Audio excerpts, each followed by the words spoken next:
And now for our feature presentation.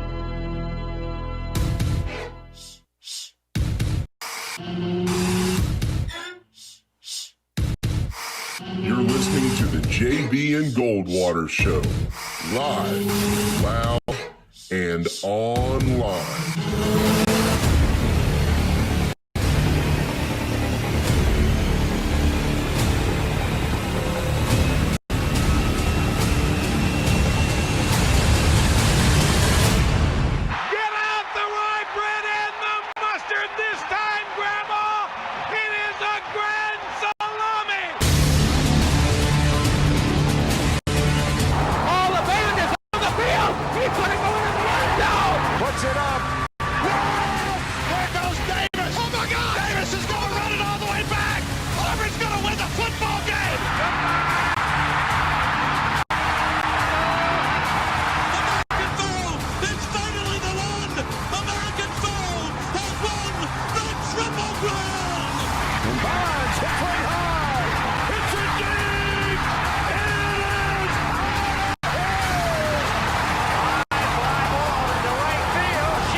Hosts, Jamie Bradford and Darren Goldwater.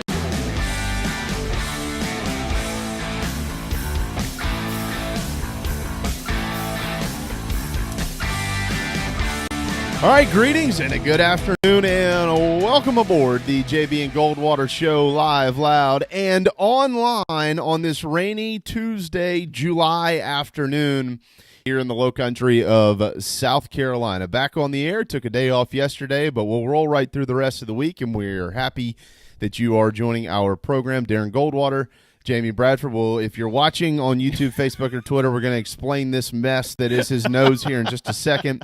But we were off the air yesterday. We took our July 4th holiday on the backside, probably a good thing that we did. And today we're back rolling right along. You can listen on the Podbean app, and we appreciate the folks that do that, and also really appreciate the folks that watch us every day as well on Twitter, Facebook, YouTube, I think Periscope, and then you can find us after the show. These live casts, these live shows are podcasted, but they're put into podcast form, and they're all over the internet. iHeart app, the iTunes, Spotify, Podbean. Is there anything else? Yeah, the Google Play stuff Google we're Play. on. Yeah, we're everywhere, yeah, man. Yeah. Everywhere. I tend to forget where we're on podcast-wise these days, but we're everywhere. I mean, you can find us. We are everywhere. There's no doubt. All right, Lawton Swan, he'll be up at 12:30 today. This starts our position previews for Clemson and South Carolina as we roll right towards football season. We'll do one this week for the Tigers, which is today, and then one this week for the Gamecocks, which is Friday, and that is with our friend Michael Flint. So Lawton will kick things off. We'll look at the wide receiving core of Clemson. Coming up here in just a little bit. We've got major baseball news to get out today, and we'll discuss a lot of that. The schedule is out, new players on the COVID list, baseball potentially in Nashville, and we'll tell you who's kind of headlining that conversation. It's a big name in the sport, or at least on the administrative side of the sport, and much more. We also have some news and hoops to get to. We got some college football news to get to, including something that could save the sport this fall to be able to get out there and play. We've got an Ivy League decision coming up tomorrow. Obviously, Pat Mahomes has signed a big deal. We're going to talk about that. Big. A real big deal. But there might be some parts of that deal that might be a little bit interesting to you. It might not be what you actually think it is if you just look at the numbers. We'll get to that. Found out this morning about the passing of former athletics director King Dixon at South Carolina, and I'll tell you a story about him here in just a little bit, but we'll talk about that. But before we move any further, we're going to allow Dr. Darren here to explain what the hell happened over the weekend. He sent me a picture of his nose, and I said, send me a picture of the other guy. He said, well, the other guy's the pavement. Trust me, he looks worse. So what happened? So, all right. Full disclosure, we were not planning on a day off yesterday. But we, as a family, were having a little bit of fun on Sunday, and I like to twirl Grayson around, like kind of like helicopter style, right? Your daughter. Yeah, our 7-year-old daughter. So we were having some fun with that, and I lost my balance while twirling her outside in the front yard. So fortunately, I managed to make sure she escapes without a single scratch. In the process, my face fought the curb. And the curb hasn't exactly told me whether or not he's suffering. But I think all the rain today has helped the swelling on the curb. Because I'm sure I put a hurting on him. All things considered, I'm pretty darn lucky. If I took the hat off, it'd be even scarier looking. It looked way worse yesterday. Heather, my wife, my daughter were both looking at me saying, that looks awful. Yeah, it doesn't look good. No, my daughter would like shield her eyes. Like, wouldn't want to see me. Well, what you gonna do? I'm okay. When you sent me that first picture, I showed it to my wife. I said, he looks like a cartoon character because your nose is so big. No offense, but I mean that's what it looked like. So I proudly sport the Goldwater nose. Like it is a thing. The Goldwater nose. Oh, I didn't know that was. Yeah, it's a thing. It is typically not as big as it is right now. Right. But it's that's what I meant. Yeah, but it's generally big enough that it stopped my fall. Oh, okay. So the Goldwater jeans probably prevented me from like smashing my mouth or putting a hole in my head because my nose hit. And so did my left leg and my left arm.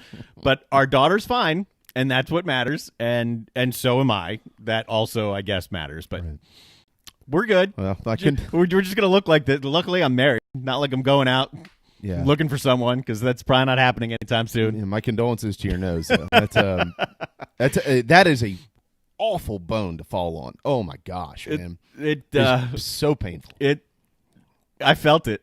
Yeah. I felt it. It was an odd... For anyone, like, we've all played sports. We've all hit our head, right? The sound it made in my head when I hit was like, woof, that can't be good. No. But it's okay. Well, you're a trooper, so we're happy to have you back. The good news is I was able to put in my contacts today. So yesterday, because I can't wear glasses, because where the really bad part of it all is like right where the glasses would sit. Yeah. So you need those other glasses that come together and they just magnetize right there. Yeah, but they still rest on. Oh, they do? Yeah, I mean they have to sit on your nose somewhere. Oh.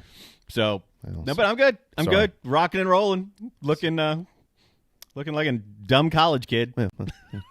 We've all done that too. Flashback to those days. we've all been there. Well, we'll continue to keep an eye on Darren's nose for any blood or anything like that over the next couple of hours. No worries. And hopefully not. We can keep this train on the tracks today. We do have a special guest at 1:30. And in a little while, Darren, I think, is going to announce who that is. I guessed it. It took me 2 guesses, but I got 3 guesses, but I got it. Yeah, it took you 3 or 4. Yeah. I'll say this for you Gamecock fans out there. Now, we're not shorting you Clemson fans because we got Lawton Swan coming up. And we're talking Clemson football here in a couple of minutes. Mm-hmm. So we're not shorting you guys. However, in the second hour, for you Gamecock fans, we do have a pretty fun guest. Yeah. So we're looking forward to that. And we'll promote that more in detail as we move. Very prominent guest. Very much so. Somebody I've spoken with quite a few times since I've been in this industry, and he has treated me remarkably. And I have no idea why, but I actually do. It's more him than me. So I did say him. So we have a special guest with South Carolina coming up at 1:30, and Darren's going to let you know who that is coming up here in just a little bit. 843-321-8893 is our phone number, 843-321-8893. If you'd like to be a part of our conversation, you can also tweet to us at JB and Goldwater on Twitter, at Sports Radio JB, and at Darren Goldwater. And you can find us on Facebook and I think Instagram and places like that. And Darren, he responds to all that stuff. I have no idea what y'all. I try. When y'all talk about me behind my back, I don't know what you say, and that's good. But we will lead the show off with this. I think it's right to do so because this news was just received this morning, at least by me, but it broke late last night. South Carolina will mourn the loss of former football standout and athletics director, and also at one point in time member of their board of trustees, King Dixon. He passed last night. He has been battling pancreatic cancer. He's 83 years old, and he was the AD from 88 to 92. He actually oversaw the transition into the Southeastern Conference for South Carolina. He was a running back in the 50s. He was a co-captain on the football team as well. He was a cum laude grad in 1959. He was also a United States Marine for 22 years before retiring as a lieutenant colonel, and he earned numerous decorations, including the Bronze Star, while he was in the Marine Corps. And he was hired again as AD in 1988. And look, there's always going to be some fans who were not happy with some of the things that King Dixon did as the athletics director. There are some people who have certainly criticized some of his leadership at South Carolina. But we're not gonna spend a ton of time on this because we have a lot to get to today. I had an opportunity. I did not know King Dixon at all. And when I was about 20 years old, I was working at Dixie Youth Baseball Tournament here in Mount Pleasant, and I spent a week with him because he was at the time on the board of Dixie Youth Baseball in South Carolina. What a wonderful man. And Tommy Moody, there's an article in the state newspaper today, and I would encourage you to read this. Tommy Moody, who obviously played baseball at South Carolina and is in the booth with Derek for baseball games and on 107.5 The Game in Columbia, spoke at length about his relationship with King Dixon and his wife, and everything Tommy said, I can totally relate to it in the brief amount of time I spent with him. The first thing he did was give me his phone number. Really? It wasn't at the end of the week. Huh. We just started talking, and within about 20 minutes, he said, well, here, write down my number. If I can ever do anything for you, please call me. And I never did. And I look back at that, and I said, what an idiot. I should have called him, at least just to keep a relationship with him. He was a wonderful man who had everybody's best interest at heart, always asked you about you. I didn't even know. I knew when I was 20, I knew who King Dixon was, but I didn't know anything about King Dixon. Like, I knew who he was. Right. I didn't know who he was, if that makes sense. Yep. And this man who's done all this stuff in his life could have spent all this time talking about him, and all he wanted to know is everything about me. And I just found that so refreshing. And so personally, from a personal standpoint, but also from our show here, our deep condolences to King Dixon's family, the loss of a great man. And he was a Gamecock, so obviously it's a special place in my heart. And he had so much love for the University of South Carolina, but a tough one to lose, certainly. 2020 keeps rolling right along. Yeah, right. But in pancreatic cancer, I know that it really sped up on him pretty quickly, caught up to him quick. And all along from Tommy Moody's comments, he said, I'm not fighting this. He said, I'm just going to go out in peace and comfort. Yep. And that's what he did. So I didn't, to be honest, know the name King Dixon until, late last night this morning. So I figured, obviously, you did. The Gamecock family certainly knew about this person and clearly reading up on him for good reason. I mean, he's a war hero. He's a former athletic director. He's a former star of the football team. Full life. So yeah, it's a good life. Pancreatic cancer is one of those that it's not tough. It's not great. It's tough, man. So unfortunately, yeah, like you said, 2020 is rolling right along. Yeah, just continues to do its thing. There's no doubt about that. It's pouring rain, so if you're traveling, I just traveled 526. Careful. It's nasty out there, and it's going to be nasty the rest of the afternoon, I think, and into tomorrow as well. So be careful while you're traveling around the Low Country. On to some better news here, though, Darren. This was published yesterday in The Athletic. There might be a little bit more positivity towards college football because not necessarily a new product, but a revamped product that has been in the sport for years. In the football equipment world, they say buying new gear in bulk is part of the job every offseason. That's from Nicole Auerbach's column in The Athletic. Texas Christian's latest product shipment should arrive any day now, she says, but there's something unique about this order. Nobody at TCU has actually tested or used the incoming product, which is called a Splash Shield. It's a new helmet face guard from Shut Sports, which is meant to block exposure to droplets and the spread of COVID-19 or other diseases, essentially a shield that will take up your entire face, the length of the bars on the face mask. Huh. Yep. Okay. Why haven't we thought about this earlier? There are players who certainly are going to say, God, I hate face shields. What if it's raining? I'm going to need some wipers. But, Darren, this is something that will work. This could be mandated in football, and it will work. It will work. We've seen these work plenty. Like, I think the greatest face shield ever worn is LaDainian Tomlinson's. Remember LT's? Yes. It was dark as night. Yep. He looked fearless in that thing. Now, I don't know that all these are going to be, I don't think that they'll allow them to be that color. But there is and I think that you retweeted this as well, Darren. I did. I'm putting up a picture right now on the screen. Yeah, the picture is literally it fits the entire shape of the face mask. Yes. And that goes on the front of the helmet. And these are the little things that need to continue to add up to have a successful football season. What's cool is that Nicole Auerbach got this story. There's already 50 schools that either have or have ordered, like have in hand or have ordered these helmets. Mm-hmm. So I saw a comment from the shields. Yeah. To go in the helmet. Okay, correct. So I saw a comment from a former Gamecock wide receiver who said, I hate shields. I tried it one practice, can't stand it, but if it's what I got to do to get on the field, strap it up. Yeah. Let's go.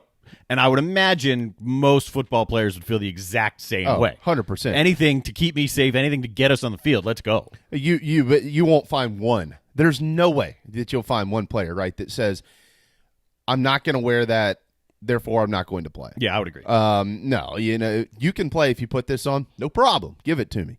That in addition to stringent testing and things of that nature, ways to keep the play. Look, because I think that this conversation should be much more about the players than about the fans. At this point in time, I think fans would all concede, even though we might not like to, concede to the fact that, okay, if I can't go, I still at least need to be able to watch these guys play football. Yep. We in a perfect world, we'd all love to be there, and who knows? Some of us might have a chance to be there. Hopefully, some of us will have a chance to be there. And you swim at your own risk, as I've said for a couple of months now. But as far as the players go, the product that you're actually going to go to the ballpark to watch, these are the things that need to continue to fall into place to give us much more optimism about successfully being able to take care of our student athletes. I say that to say this, and we're going to get to baseball to start hour 2. We have a bunch of stuff to get to with baseball. But right now, what you're seeing with baseball, we do have, I think, 4 more players added onto this list of holdouts in 2020 because of COVID-19. Some very notable players. Yep. You might see some of that as well. You probably will see some of that as well in college football, and that's just going to be the new norm. I think if baseball is able to go, and you got some guys who hold out, you got some guys who probably will test positive, and they're not going to be able to play, and then they'll be able to come back, and then it's just going to be this revolving door, I think, Darren. You're probably going to see a similar situation in football, but if they feel like the risk is relatively low to where these kids are going to somehow die from this virus, which is the worst thing, and you have other ways to protect you. Yeah, there is light at the end of the tunnel. It's getting brighter. For sure. And I think the idea of no fans, I mean, so let's go way back to when this whole thing started. The thought was floated out, okay, maybe we can have sports with no fans, and that was met with a resounding negative feedback. And then as the pandemic wore on, we all kind of settled into, okay, if that's what it will take in order to play, so be it. No fans. And the players don't want an empty ballpark either. No. I mean, that's no fun for anybody. And then there was some light in there. Hey, maybe we are going to be able to have people in attendance, and now it's probably looking like that's not going to happen. And I think it's fair to say that we will see, if college football is played in the fall, we will see some players decide not to play. If the NFL goes, we're certainly going to see some guys decide not to play. Yep. Baseball, obviously, we're seeing it already. The NBA, we're seeing it already. Major League Soccer, the team out of Dallas, FC Dallas, they had to pull out. They had, I think it was 10 positive tests. So it's all about just trying to figure this thing out as we go along. Barrett Salih today on CBS Sports HQ, he said, these are my thoughts today, in all caps, because that is what we're dealing with. These are my thoughts today, and I'll talk to you tomorrow. Right. I'll see what happens in the next 12 hours, and I'll talk to you tomorrow. Right. And that is where we are right now. The downside of this is there's increasingly more information coming out about the cost of testing. There are some schools out there who have I don't want to say ballparked, but basically, I mean, they know how much money they're spending. Basically, released that they're spending, and I got this from your friend Heather Dinich, as a matter of fact, that athletic departments can be looking at anywhere from $20,000 to $25,000 a week to test all sports. And of course, we have a big decision coming up tomorrow, which will be released publicly from the Ivy League as to what they plan to do this fall. $20,000 to $25,000 a week, which is essentially $100,000 to $125,000 a month, is a ton of money. Much more easily absorbed, Darren, by the powers that be in this sport, the Power 5 type schools. They can find a way to shave here, shave there. Budgets have been bloated for a long time in college athletics. They can find a way to trim some of that back to accommodate the expense of COVID-19 testing for their players. That's not necessarily the case, though, for smaller schools. And that leads you into another conversation. See how these all tie in? Yeah. I was talking to somebody on the way over here, as a matter of fact, and I said, look, who's the Citadel's big game this year? Isn't it Arkansas? I think it's Arkansas, right? I believe it is Arkansas. All right, or is that Charleston Southern? Charleston Southern plays Arkansas. Charleston Southern plays a bunch of big games. No, I meant at the Power 5 level. I'm pretty sure it's I'll check Arkansas. Well, anyways, it doesn't matter. Let's just say, for instance, Arkansas or CSU is traveling to Arkansas, or the Citadels play. They play Clemson this year. Yes, they do. So you'd almost think about this for a second. You'd almost be better off just playing one game this year. Like just that game. I mean, that's a money game for these schools. Like, they are written enormous sized checks. Some of these other games, they might actually lose money to play the game. So from a financial standpoint, it's almost like, let's just play the one team against the Power 5 and move on. So if you look at a school like the Citadel and say, hey, look, you can order 500 of these face shields, or 1,000 of them. Let's be careful. Everybody's going to need more. They're probably going to need one a game. Hell, you're probably going to need more. They might order 2,000 of them. I don't know what that's costing for each of these things, but I would guess it's not cheap. Probably $50,000 to have to buy all those or something. I'm trying to find the article now. I should have retweeted it just so I could easily pick it up. There was an article this weekend about UT Chattanooga in the Southern Conference, in the Citadel's League. And they're saying if we want to protect our athletes, if we want to test them regularly like we would have to do, right now the tests that they're using, and there are a couple different ways to test, the tests that they have are running in the $60 per test range. Okay, yeah. And their athletic director said, we need that below 10. So there is a monstrosity of a gap. Yeah. In terms of the dollars here for at least a school of that size. So when you add all of that up, right, when you add the testing up and then you add face shields and whatever else they come up with to try to keep players safe, maybe additional accommodations for when you have to isolate a player or separate players or whatever it is, and you're talking hundreds of thousands of dollars, if not more than that. And then you have to go play this season where you might not have any fans in the stands, so you're going to take a major hit there.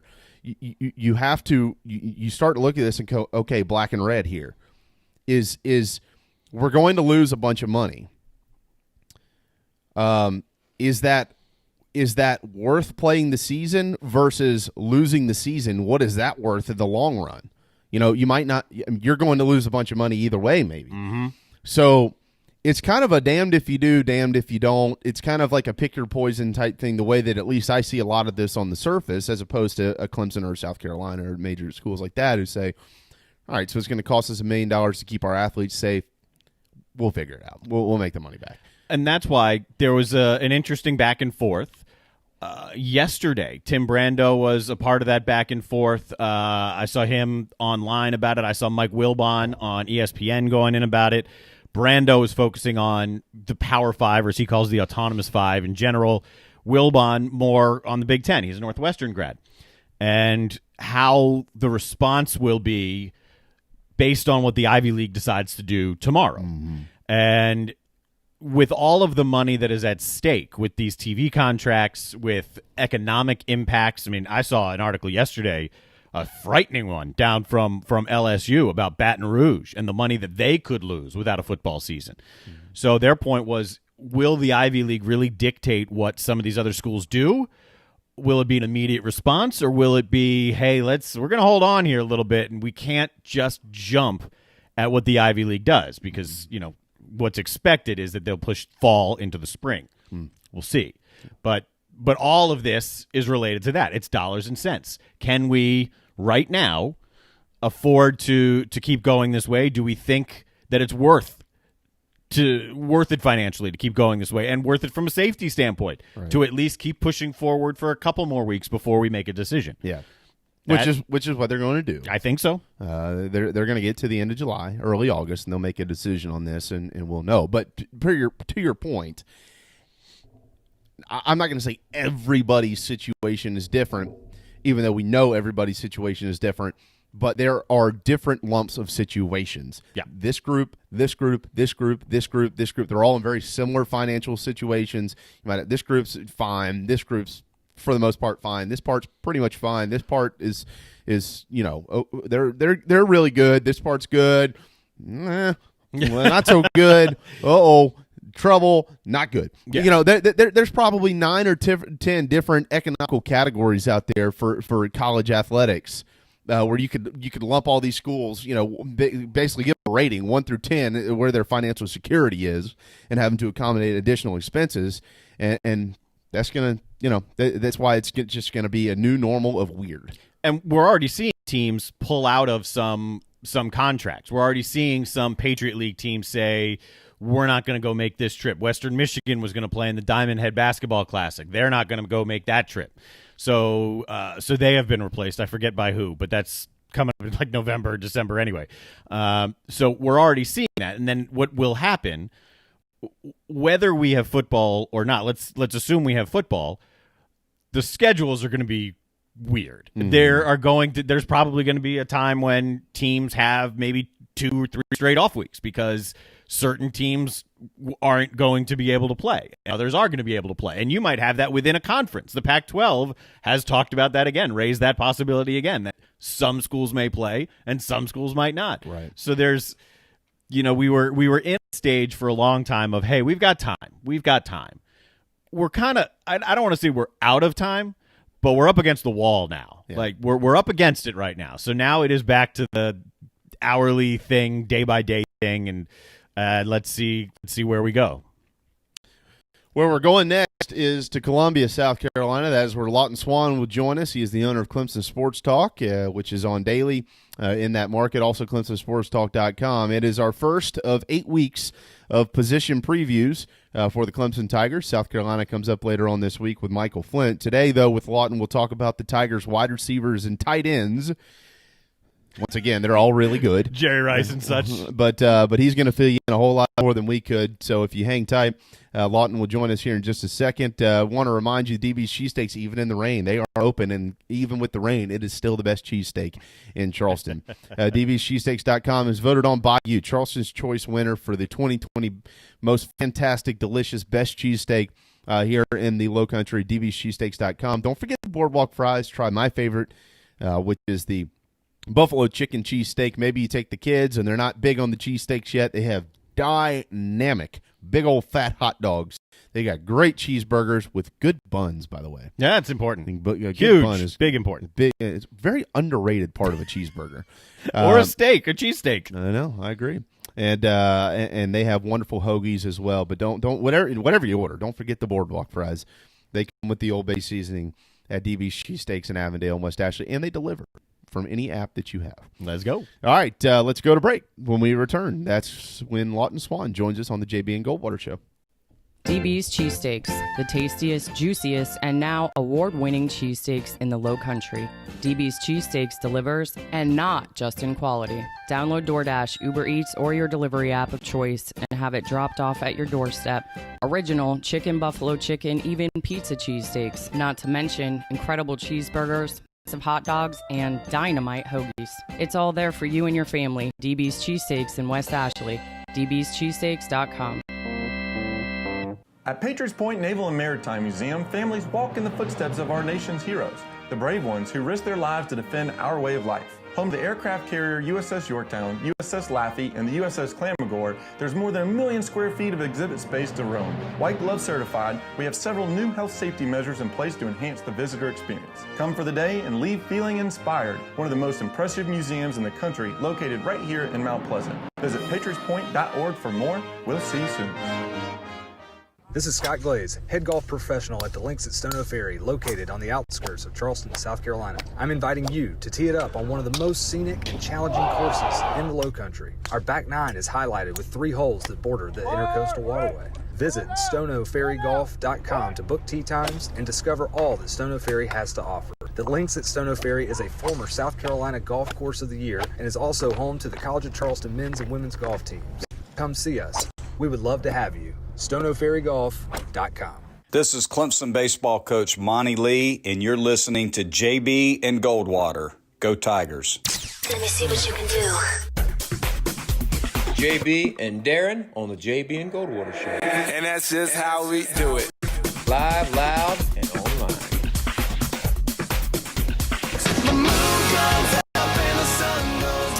12:32. No sun to go down today. It's all rain coming down in the Low Country and across the state of South Carolina. Welcome back, July the 7th on the JB and Goldwater Show. After our injury, after getting Darren off the injured list, we've got him back on the air here. Just a one-day stint. I mean, I'm good. Yeah. I'm good. Yeah, good thing you don't play in the big leagues. You'd be there for at least 10 days. Yeah, I would need like one of those face guard things.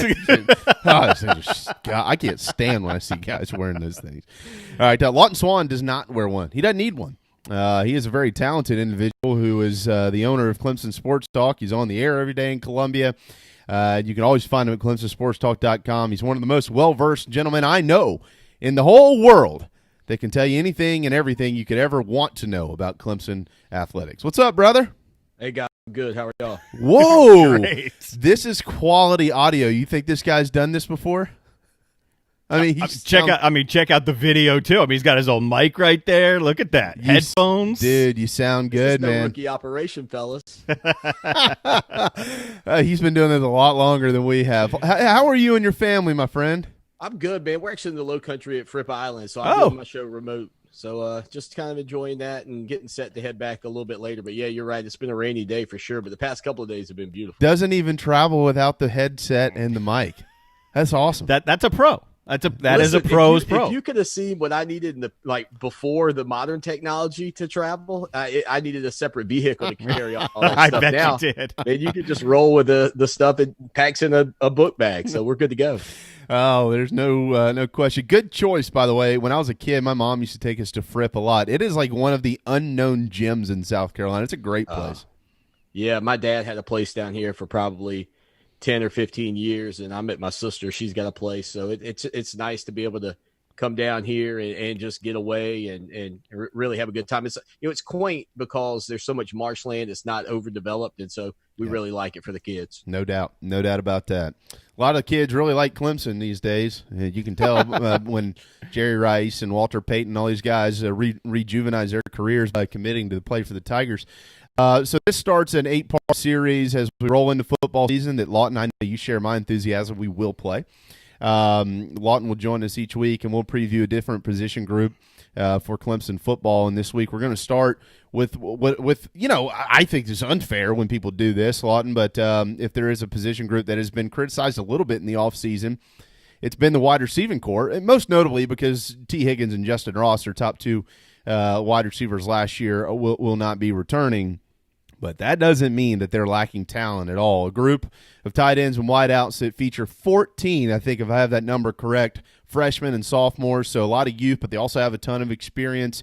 And Lawton, Darren threw this at me a few weeks ago. The leading returning receiver, quote, for Clemson this year is running back Travis Etienne. But I don't think that's going to be the case this year once they cut the lights on and they run out there and play football. So from a broad perspective here, tell us about this group before we get a little bit more in depth. Well, I think, when we look at it as a whole, I think right now the biggest question mark that you have to kind of wonder about is the switch with Tyler Grisham taking over and coaching that position with Jeff Scott leaving to go to South Florida. I don't think that a lot of people feel like Jeff Scott was quote unquote overly influential in the offense, but you knew he did a tremendous job with the wide receivers. So from that standpoint, I think that's where maybe the biggest questions people have. I know people believe in Coach Grisham, but until you see it, if you go through a case where the Clemson wideouts have some of what you might label as the quote dropsies this year, you go, well, is there a technique? Is there something fundamental that maybe Coach Scott was teaching that perhaps he's not? So that would be something that I think to keep in mind. But from top to bottom, when I look at this group, I'll be honest with you, you lost Justin Ross and T. Higgins, as you guys mentioned, but I really like some of those young guys that they've got in there. I told you last time, I think I was on the show, E.J. Williams, who's from the same hometown as Justin Ross, has a chance, I think, this year to really put together a pretty decent rookie campaign, if you will. And Joseph Ngata and Frank Ladson are really the prototypical looking wide receivers. I really like what those two guys bring to the table for the Tigers. Yeah, I do too. I mean, and now Amari. How's Amari doing? He's fine, and you saw his explosiveness after the knee surgery. I mean, he didn't seem to lose a step at all, and I think he's going to be a guy that they'll not only count on the field on Saturdays, but really in the locker room. I think he's going to be a tremendous leader for this group, and he really gives Clemson that dynamic that they've had for the past several years, going back to even a guy like Artavis Scott, that slot wide receiver who can catch the ball but is very powerful. I mean, he reminds you a lot with the ball in his hands of a running back. And I think that's the thing. When he catches the ball in space, he's got enough speed and burst and wiggle to really be a problem for teams. But I like Amari Rodgers, and I certainly think he'll be an asset for Clemson this year as well. Yeah, I do too. This is a diverse group, maybe the most diverse group in the country, Lawton, because you see the size. I mean, you've got guys at 6'4", 6'3", 6'4", all over the place. Like Frank Ladson, like EJ, who you mentioned, and Ngata, Aju, just a stud, big kid too, right? Maybe 225, big body out there. Actually, when I look at him, he kind of reminds me a little bit of a former Gamecock and Alshon Jeffrey. And then you got guys like Amar. I mean, you've got speed, you've got size, you've got hands. I mean, you have got a lot of dudes who can do a lot of different things, which we know they have maybe probably the best quarterback in the country, and Trevor Lawrence. Somebody argue that with me. Good luck. But they also can help him in a multitude of different ways. Yeah, I think so. And you mentioned the fact that the size of these guys gives them an advantage in the downfield passing game, just because a lot of times those cornerbacks are going up against our undersized. And you look at a guy like Joe, and you're talking about a kid whose athleticism is off the charts. Will be certainly be somebody that Clemson will want to try to get the high point of the football. I don't know what he's going to look like if he's got to run a slant or go across the middle right now, but I think they really trust what I would label sort of the basketball frames that you saw from T. Higgins, that you saw from Mike Williams, guys who are, yes, wide receivers, but very athletic. I know the last time I was on the show, guys, I mentioned Cornell Powell as the guy to kind of keep your eye on, because I feel like, as a senior, he's ready to break through and have a good year. I don't know if he's going to do that, but he's certainly got the story that fits in terms of waiting his time, not transferring out of the program, and then, now maybe this year finally getting a chance to be on that stage. So there's just a lot of guys that Clemson will put out there this year on the offensive side of the ball at wide receiver, even minus Justin Ross. So that's a huge loss. Losing T. Higgins in the NFL, huge loss. But they do, as you guys mentioned, have a ton of talent there still. Is Justin Ross expected to be around the guys at all? I mean, I would imagine with the quarantine rules, maybe if he's not playing, he's not allowed to be there. But I would also think if he is, he'd be a benefit as a coach on the field, or, you know, a guy that can really relate to the next group behind him. Yeah, I couldn't tell you a reason why he wouldn't be allowed to be around, you know, at this point. But from that standpoint, yeah, I think obviously, especially for those young guys, you know, if Justin Ross is heading into what we believe would be his final season at Clemson, obviously this year, you could see where he's really focused on himself. Now he will be able to pass down some of those things that he's learned. You know, he'll be able to watch those guys and say, hey, when you see a player leaning this way or that coming out of your break, here's what you can do to take advantage. So from that standpoint, man, you do get somebody, you know, Goldwater, I think this is a great point there, is that you've got a kid who is actively engaged in the game, but able to hand that down to some of these up-and-coming guys too. So that'll be a big deal. And probably helps out Coach Grisham, to be honest with you, because you know that Justin Ross has those, you know, that toolkit that's been presented to him during his time at Clemson from a guy like Jeff Scott. And it's not as if it's also not as if Grisham's on the outside doesn't know what was going on with Jeff Scott there either. He's been a part of this staff, but I do think that you know, when you have that kind of changeover, whatever you want to call it, on the coaching staff, the transition, there can be some things fundamentally that he might do a little bit differently, even if, you know, he learned some under Jeff Scott too.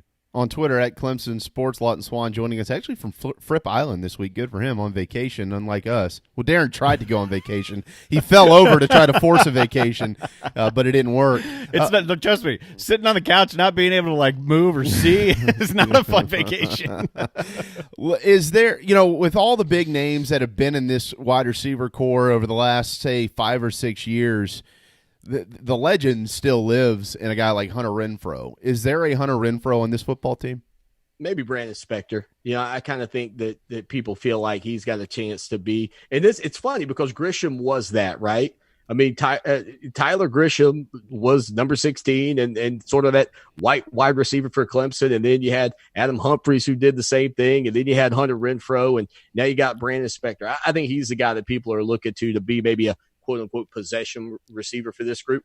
But, you know, I think, you know, it's interesting. You brought up something earlier, JB. You said the wide receivers and the tight ends. And that's a big part of Clemson's offense that's been missing since Jordan Leggett left, was the tight ends. And this year, you know, could you see a breakout for a guy like Braden Galloway, who had to sit out virtually the entire season a year ago after his suspension? I think in order to maybe make up for some of the losses that you've mentioned with Higgins and Ross, they might have to rely on that tight end a little bit. And I can't imagine what that would do for the confidence of a guy like Trevor Lawrence to know that he's got another outlet that can not only protect, but also get a mismatch against the linebacker that he could take advantage of, because really he hasn't had that in his 2 seasons as the quarterback for the Tigers. No, and you're right, and we'll, you know, we're going to preview the obviously the quarterback room down the road, but let's talk about Trevor as it relates to this group here of tight ends and wide receivers. I mean, you mentioned Grisham now, of course, coaching the wideouts, but they have a coach who's out there every snap with them, and that is Trevor. I mean, this kid's been starting for 2 years. When you have this is just my opinion here, and they do have some experience, obviously, in this wide receiving core. Obviously headlined by guys like Amari and Ngata and others, but when you have a guy, Trevor can actually make these adjustments on the fly, in the game, in the huddle. You know, if he sees a guy lined up a little bit off or a little bit different or on the wrong side of the field, he can do all that stuff. And these are the things that fans don't necessarily see, but Trevor will coach. If you've got the talent, he can coach you through the game.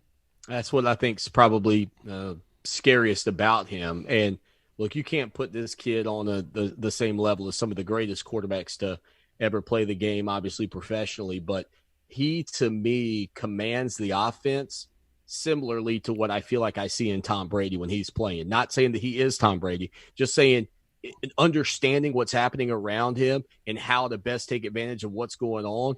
He has that at this level for this team. Again, that's not saying, oh, he's the next Tom Brady. I'm just telling you, he gets it, and he knows, just like you're saying, what's got to happen for his team to be successful. You know, the New England Patriots haven't always had the best talent, but Tom Brady's understood how to make them win. Trevor Lawrence has some of the best talent. and he understands how to make them win. That's a big competitive advantage for Clemson going into, hostile environments like Notre Dame in November. They'll be very comfortable with what they have to do and need to do to be successful because of Trevor, for sure. Lawton Swan's with us, Clemson Sports on Twitter. So you just touched on the tight ends a minute ago before talking a little bit about Trevor Lawrence there. Who's the name? Two names. I'd expect we're going to see more than one that really has to rise up a little bit here to help out this offense this year. Yeah, well, the scariest looking guy is Jalen Lay. I mean, he looks like a tackle out there, but very athletic. But I think Braden Galloway's probably the most like Jordan Leggett, which, Jordan Leggett, kind of like, I guess, O.J. Howard, was versatile enough to catch the ball in space. And if you go back to Clemson's run to the national championship back in 2016, whether it was against Louisville late, it was Jordan Leggett. Whether it was against Florida State late, it was Jordan Leggett. I mean, it just continued to be an outlet, kind of a release valve for Deshaun Watson to take advantage of at that time. And I think if you can get that back in your offense, Clemson will be very successful this year, even without their top two wide receivers. And I think that Braden Galloway is ultimately the guy that's got to break through. I like the way Davis Allen looks. I don't know if it'll translate on the field. That is such a tough spot sometimes to find a guy that can really give you a weapon, so to speak, in today's offenses. And I think of those guys, Galloway's got to be the one. Yeah, that's that's kind of where I was. By the way, quick side note on Galloway. I mean, from a heart standpoint or a mind standpoint, this dude, he's got a lot to prove. Like I don't mean like he has to prove anything to me. I'm talking like internally. I can't imagine what is built up inside of him. Like, wait till I get out there this year. That type of mentality. Well, traditionally, what has been the role of the tight end in the Clemson offense, and how has that evolved over the last, I'd say not just couple of years, but last few years with guys like Deshaun and Trevor at the quarterback position? Well, if you look at it from one standpoint, it's always been somebody they had to trust in pass protection. If you can't give them something on the edge against, even if it's a chip block on a great defensive end, that's a frustrating thing for this offense. And a lot of times I think we saw it a couple of years ago, trying to think, who the opponent was. It may have been Ohio State, but, I think it was, I think maybe Stanton Seckinger or somebody, even against Florida State, just a guy that could come in, do a little bit in terms of the pass protection, but then slip out and make a catch when you kind of roll your offense one direction and throw back across your body, which you don't recommend, but he's standing there wide open. So that's key number one. You got to be able to protect the quarterback because that's the number one asset. Then I think your ability to beat a man in space like a linebacker is also very important to what they're looking for. And that's why I think Galloway trends more towards that big target as a tight end for Clemson this year, because I think he's strong enough to do the little things in the pass protection game, but very, I'll give you this example too. Brandon Ford was a guy that started his career as a wide receiver, but they were able to put weight on him, get him, physical enough to play that position. But then because he had been a wide receiver, he could run routes. That's what they really want. Somebody that gives you the best of both worlds. I don't think they're necessarily looking for somebody that's simply a pass catcher at tight end. They want somebody that can do both. And when they get it, they really take advantage of it. Will we see Clemson use these tight ends in more of a short passing situation, or are these guys going to be like Galloway and Lay, who's 270 pounds? Are they guys who can stretch the field with some of the receivers? You saw them quite a bit with Jordan Leggett actually spread him out wide because it really created a matchup nightmare, because if you put a smaller defensive back on him, I mean, he's just way too big and powerful for him. And if you try to stretch a linebacker out there, you start to open up things underneath for the running game. So I think if it's Braden Galloway, you could see him flanked out because of the mismatch that it creates and the trouble that it creates, because Clemson's offense is not just predicated, okay, this is going to be a passing play, this is going to be a running play. There's so much option involved in that, from the standpoint of, all right, these RPOs that they like to run. Well, now, man, you start to slide a linebacker out to cover a tight end, and the next thing you know, Clemson hands the ball off, and you've got Travis Etienne breaking free in the middle. It's really scary to kind of watch it unfold, but Clemson fans have become a little bit accustomed to it because that's been the offense even after Chad Morris left. Tony Elliott and Jeff Scott kind of kept that ball rolling, and it's really made it a very it's tough to stop because the RPO, and this is what drives a guy like Nick Saban crazy. The run pass options that we see today are so much more intricate the way they're set up than they were when you and I were growing up, guys. Man. And you go, oh, this is a pass play, this is a run play. Yeah, you have no idea. I would not want to be a defensive coordinator in college football in 2020. No way. Oh man, I mean the floor has been raised. So, like back, Lawton, you think back to just a little side note here. I think the 2011 LSU Alabama in the national championship when it was like 9-6 or something. And you think back to, how dominant defense back then, you give up 9-10 points a year, you're a dominant defense. If you give up less than 20 points a game now, you're a dominant defense. Yeah. You're a great defense, right? And that, that's even more of a credit to Clemson, which again, we'll get to defense later, but they don't ever give up more than 20 points.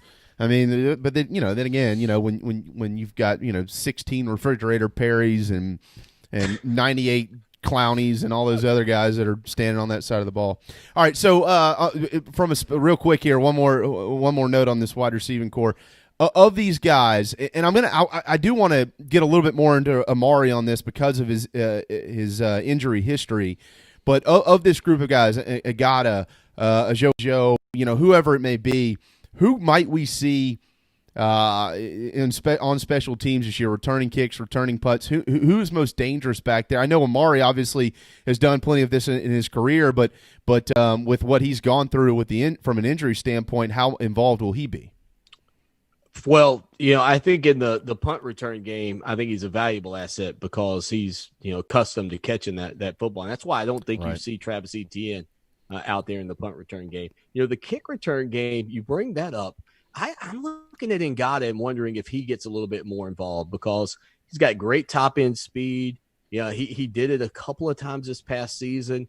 I think that he is somebody to watch from that standpoint. And you want to talk about a kid that's impressive. I don't know if you guys have really had a chance to talk with him, but I mean, he's a guy when you hear from him and you're almost dumbfounded because he's cerebral about his game and the way he plays it. And so I think you trust that he'll make good decisions with the football there. And, really the kick return game's changed so much and has virtually been eliminated for safety reasons. But, if I had to say somebody that you might see if Amari's not the guy or if Travis Etienne isn't the guy, I like what Joseph Ngata maybe brings to the table from that standpoint.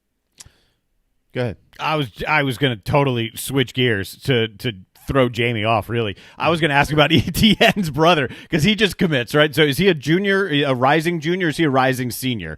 And got an offer. Trevor he's heading into his junior year. All but right. That's a weird thing, named Trevor Etienne. We talked with his head coach, Rusty Phelps, down there who coached Travis and kind of asked about the comparison between the two. And, he really feels like at this point in his career, he's put together better than Travis was. But I think if you pinned him down and said, which of the two is the better running back, I think he'd tell you that Travis at this point was the better running back. But, yeah, I mean, a big offer for Clemson. They'll have a tougher battle for him than they did for Travis because LSU tried to get him really late on – I was going to say ETN, but I guess I have to say Travis in this standpoint. But, and LSU wasn't slow to get in on Trevor. So from that standpoint, I think they'll have a bigger battle. And LSU's at a different place than they were too. Yeah. When Travis Etienne was coming out. So there's that. But we've seen it before. I mean, James Davis was a heck of a running back at Clemson. His brother Mike went to South Carolina. No reason not to believe that Travis Etienne's brother Trevor couldn't end up right there in Baton Rouge, staying at home. So I wouldn't put that past him if he chose to do that. All right, final one, and then we'll let you run back to the beach. I'm sure it's raining down there too, but have fun. Gorgeous weather for your vacation here. So last week, and I don't think this made our show last week, but it's making it now. So I'm sure we're all over this. So Deshaun was on a podcast with The Ringer to talk about his career, and he was asked about how he felt about not winning the Heisman, and he said, quote, "I should have won it back-to-back. Lamar had a hell of a year, but in November he lost a couple games, But he's my dog, though. He deserved it. The year before, I was the first player ever in FBS history to pass for over 4,000 yards and rush for 1,000 yards ever. Never been done. Johnny Manziel, Cam Newton, you go all the way back, and I came in third. It is what it is, and we just kind of go from there. So should Deshaun have won two? I think he should have at least won one, but should he have won back-to-back? No, he should have beat Derrick Henry. He shouldn't have beat Lamar Jackson that season. Lamar was ridiculous. But you know what? Looking at what Pat Mahomes' contract was yesterday, I don't think Deshaun Watson really cares about Heisman trophies because there's a big old check looming, boys. Big old check. Yeah, he is. You think that deal will get done sooner than later? A new deal for him? I don't know, man. You feel bad for that guy, don't you? Just the cast of characters that now surround him, minus Nuke Hopkins. I don't know how this is going to work out for him, but they're going to pay him. I guarantee you they'll pay him. It's possible the reason Hopkins isn't there is for money for Deshaun. Well, looking at the money now, I mean, $503 million potentially on that deal. Half a billion? Should have been throwing the football instead of talking radio with you guys. Yeah, right? I know. They would have all wanted me. Yeah, that's we're going to talk about that deal just a little while and coming up here just a little bit. But I don't think I don't think Mahomes is going to play out that entire contract. I think there will be another contract that comes about halfway through it. Well, and in fairness, it's not guaranteed like the Major League Baseball contract. No. So, I mean, yeah, I think that thing at the minimum could end up being something like $144 million, which, I mean, I don't know what I'd do with $144 million. I don't think I probably need a little more, but. No, I mean, if you're going to buy all of Fripp Island, you might need a little bit more. Yeah, exactly. Did we miss anything? Anything you want to throw in here? Free plug for yourself? Man. Go for it. I started second guessing myself. Did I say Renfro wore number 16? Because he wore 13. That was my only thing. I started thinking, did I say what number those guys wore? No, it's okay. No, we followed along. Grisham was 16. If I did, it's the other white guy, Trevor Lawrence, is wearing that number 16. That's right. Yeah, the long-haired one. I quoted you on Twitter to use it as a promo, but I didn't include the number portion of it, so you're good. There we go. Yeah. We'll appreciate it. No problem. I don't know if I did or didn't, but it started racking in my brain a little bit. You know how that is? Yeah. Oh, dude, I do it every day. I get off the air and I forget it. Who cares? As my family says, no one listens to this show anyway, so it doesn't matter.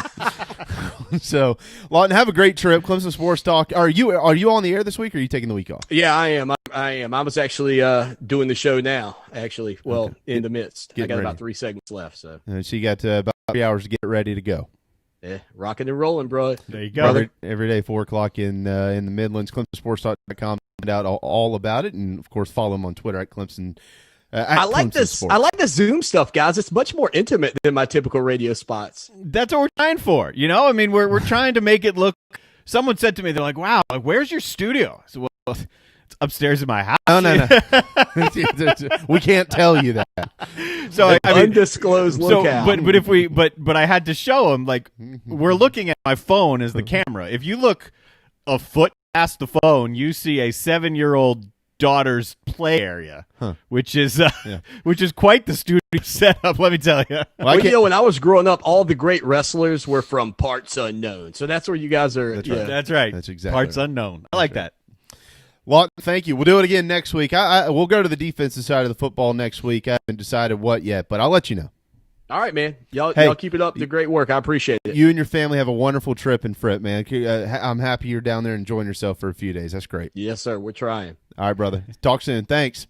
Yes, sir. There you go. Lawton Swami, Clemson Sports Talk again on Twitter at Clemson Sports. All right, time for a timeout. Hour 1 is in the books. A special guest coming up at 1:30. Darren's going to tell you who that is coming up here in just a little bit. If you're watching, there is a new addition to the studio. It might give you a little bit of an idea of which guy that Jamie has already spoken with a few times, but not yet this year, may be coming on. And a guy named JR is his initials. Good buddy of mine. He is the one who hooked us up with this new piece of memorabilia? Swag? I don't know. What do you want to call that? Well, it's a jersey. I just call it a jersey. Not swag? No, it's a jersey. Swag sounds a lot cooler. But coming up, a Clemson coach. Oh, not a Clemson coach. Ooh. Just kidding. A South Carolina coach who has a lot to do with a new jersey that is hanging in this studio. All right. That and more. Plenty of baseball when we return on the JB and Goldwater Show. Honey Baked Ham in Somerville and in Mount Pleasant is your home for catering and lunch. Honey Baked Somerville, owned by former Gamecock right-hander Mike Sisko, is just off the interstate and they are ready to cater to your next business or family meal. Plus, drop in for an incredible sandwiches daily for lunch. The Mount Pleasant location is at the foot of the Ravenel Bridge and always ready to serve and cater to your next meals as well. Plus, delivery is available. Honeybake.com to find your menu today. What's up, guys? It's JB. Obviously, they've been kind of crazy with the coronavirus taking over our lives. We're stuck inside with family, finding ways to be creative and probably tapping the liquor cabinet a little bit. If you don't have Patrick Davis's Whiskey Jam in yours, put on your mask and gloves and head to Bob's or Burris liquor stores here in Charleston. The Blackberry is my personal favorite on the rocks, but the original Whiskey Jam is Patrick's. So either way, you're winning with Whiskey Jam. WhiskeyJam.com, PatrickDavis.com. DB's Cheesesteaks, the tastiest, juiciest, and now award-winning cheesesteaks in the low country. DB's Cheesesteaks delivers, and not just in quality. Download DoorDash, Uber Eats, or your delivery app of choice and have it dropped off at your doorstep. Original chicken, buffalo chicken, even pizza cheesesteaks, not to mention incredible cheeseburgers, massive hot dogs, and dynamite hoagies. It's all there for you and your family. DB's Cheesesteaks in West Ashley. dbscheesesteaks.com. At Patriots Point Naval and Maritime Museum, families walk in the footsteps of our nation's heroes, the brave ones who risked their lives to defend our way of life. Home to the aircraft carrier USS Yorktown, USS Laffey, and the USS Clamagore, there's more than 1 million square feet of exhibit space to roam. White Glove certified, we have several new health safety measures in place to enhance the visitor experience. Come for the day and leave feeling inspired. One of the most impressive museums in the country, located right here in Mount Pleasant. Visit patriotspoint.org for more. We'll see you soon.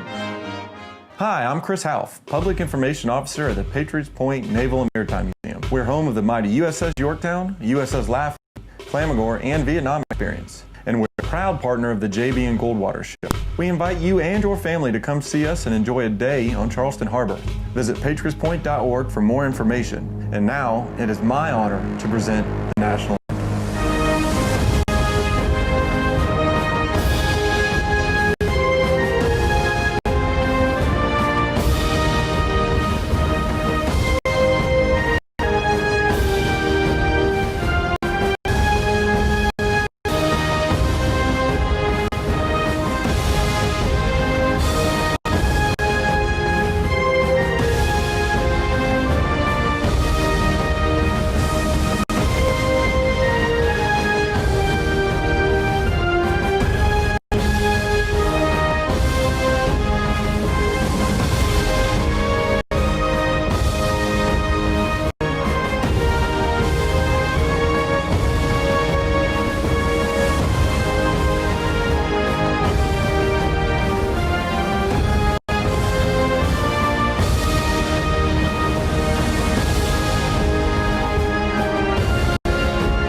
Live, loud, and online. 103, welcome back to the JB and Goldwater Show, Hour 2 on a rainy Tuesday afternoon in the low country of South Carolina. Goldwater, Jamie Bradford here until 2 p.m. today. Thanks to Lawton Swan joining us in that last segment. Thank you for listening if you're doing so on the Podbean app. And we appreciate you watching as well on YouTube, Facebook, Twitter, every day, and all of those who've been supportive of our program. We certainly appreciate that. All right, coming up at 1:30, I guess we'll just spill the beans. May as well. I just put it out there on Facebook. So I told Jamie it was supposed to be a surprise. It was a surprise enough. You found out at noon. Yeah, well, it is. I haven't talked to Frank in a while, but it is Frank Martin. Yes, Frank Martin, who's the head basketball coach of the South Carolina Gamecocks. He'll join us in about 25 minutes on our program. I haven't talked to him, I think, since before basketball season, which was back in the fall when I was with a different network. And Frank's a great guy, so certainly appreciate him being able to accommodate our schedule today. He's coming on to help us debut this number 31 jersey. Okay. That is now hanging. It'll look better If I had more time and did not destroy my face, it may have looked better today. But we'll get to that. No problem. It's all good. So hang tight. Frank Martin coming up here on the JB and Goldwater show at 1:30. All right, to baseball, which hopefully will start soon. The players are there. They're ready to go. There is a growing list of opt-outs. We're going to get to that in a minute, but the schedule has been released, and it will begin on Thursday, July the 23rd. 2 games. New York at Washington is the first game of the Major League Baseball season. Your Nationals will be on ESPN at 7 o'clock at night, coming up here in just a little bit over 2 weeks. And then San Fran and L.A., they'll renew their rivalry that night at 10 o'clock on ESPN. So back-to-back ball games on the 4-letter network. Interesting interleague squabble there between the Nats and the Yankees to open the season. It's a really good matchup. And then everybody else is set to go on Friday, July the 24th. The first game that day is at 4 o'clock, and that's the Braves. They're on the road in New York to take on the Mets, who are still trying to figure out who the hell is going to own them at some point in time in the next year. That day, 4 o'clock, 7 o'clock that night. I'm really excited about this. The Chicago Cubs will welcome the Milwaukee Brewers to town, which means I get to watch Smoke on TV. Remember, Justin Smoke is the new first baseman for the Brewers this year. And then that night at 10 o'clock on ESPN, Oakland, they'll play host to the Los Angeles Angels. And we'll see if Mike Trout is in uniform for them. MLB Network on July the 24th at 9:10 that night. It is those old cheating Astros. Houston, they'll play host to the Seattle Mariners. Those are all the nationally televised games. I'm sorry, 6 o'clock as well. Detroit is at Cincinnati on the MLB Network. So 5 nationally televised games on that Friday, 2 on that Thursday, rolling you right into the one. By the way, props to Fox. Fox will air 3 games on Saturday, July the 25th. 1 o'clock, 4 o'clock, 7 o'clock. It'll be interesting to see if they've got the announcers on site. I would guess the answer is going to be no, but we'll see. Baseball is one of those that you can pull off in a decent fashion. If you watched any of the TBT, the basketball tournament for $1 million on ESPN this weekend, a couple of my buddies, Tim Scarborough, Matt Martucci, were part of the announcing crew for that. It's still going on. But the announcers, except for Jen Hale, sidelines, all the other announcers were in Indianapolis in a studio, and they pulled it off great. Audio-wise, video-wise, production was very, very strong. So big props to the Tupelo Raycom folks who put that together for ESPN. Yeah, absolutely. We'll see what it looks like with baseball. We don't really have any news on that yet. No. What's crazy, though, I've got the Braves schedule up on the screen. I actually do, too. Okay, so oh, good for you. On your screen. On our screen. On it's this TV. Right, that is not actually showing on the screen. So you're fitting a season schedule in one poster with 2 crazy. months and a week, basically. Yeah, I know. Yeah, it's wild. And you know, I'm with I am all about Corey McCartney. We'll have him on this week as well. I'm all about what he said was it last week or maybe the week prior on our program. I asked him, you know, with this 60-game schedule, because 40 of your 60 are against your own division. So I said, well, with that being said, then, you know, who's got the toughest divisions? That's going to pretty much tell you who has the toughest schedule. Mm-hmm. And he said whoever is in the NL East is probably has the toughest schedule. He thinks the NL East is the toughest division in baseball, and I think I would agree with him. I think it's the NL East and the AL East, maybe right behind them. I think so. You have the Braves, you have the Nats, and you have the Phillies, and you have the Mets. I think who all should be over 500, but they're all going to beat each other up. So, yeah. But I think they all should be. And then you look at the AL East, and obviously you got Boston, New York, and Tampa. Don't forget about Tampa. There are some people that think Tampa could win the World Series, guys. They think that they're set up to win the World Series. You know, but then there's a rather dramatic drop off after that when you start mentioning the Orioles. I mean, we'll see what the Blue Jays. The Blue Jays are young. They are incredibly talented, but you know, pretty much 1 through 5 in that lineup, they're a bunch of young guys, and if they can get going early, they can make some noise. I don't know if they'll win the division. I don't think they will, but they can certainly make some noise. Maybe determine who wins the division based on what they do. But yeah, I mean, look, the Braves, the Nats. I mean, their schedules are the same. They all play the same team. Yes. So you know, there's some who are a little bullish on the Braves. Can the Braves win the World Series? Well, Nick Markakis has elected to sit out, and Felix Hernandez has now said he is going to sit out. And that was, if they were going to start, that's one of their 7 or 8 they'd use to do it, and he's not going to be there.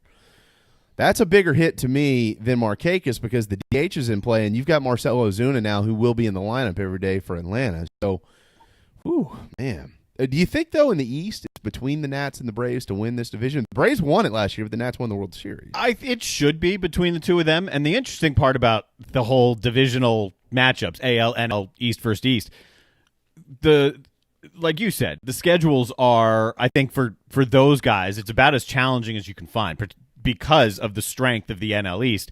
And the Orioles have probably the toughest schedule because they don't have to play the Orioles.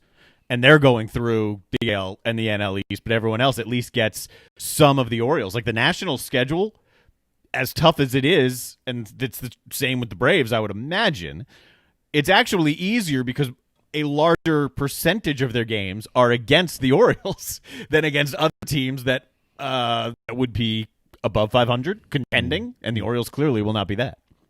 The Braves have 6 games against the Red Sox, which has been deemed their cross-divisional rival. And then they play 3 against the Orioles.